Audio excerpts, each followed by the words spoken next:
سلام عمو جان، خوبی؟ لیپ میفروشی؟ چنده لیپا؟ کیسه ها چنده؟ باریکالله. کاسب شدی واسه خودت. بابات کجاست؟ مادرت کجاست؟ الان دیگه مرد خونه تو شدی؟ باریکالله باریکالله. عمو جان من یه جا بخوام اینا رو همه رو بخرم چقدر میشه؟ ای بابا قربونت بشم. الان مرد خونه تو شدی؟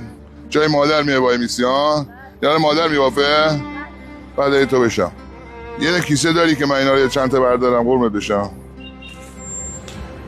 من یه چند تا وایزت میخوام خرید کنم.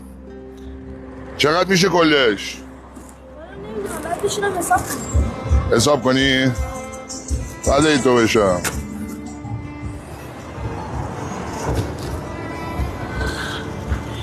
بیا این بر یه دقیقه. بیا اینجا.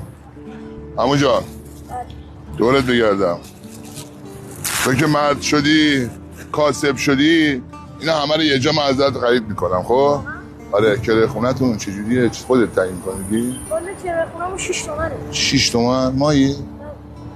از همین را در میارید؟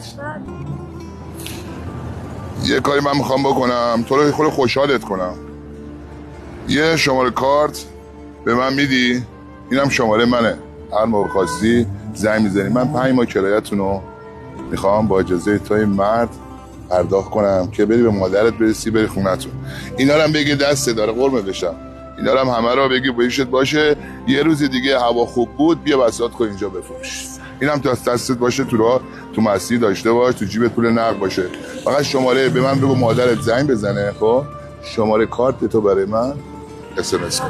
فدات بشم. آره همون قربون بشم. برو دورت بگردم. برو مراقب خودت باش.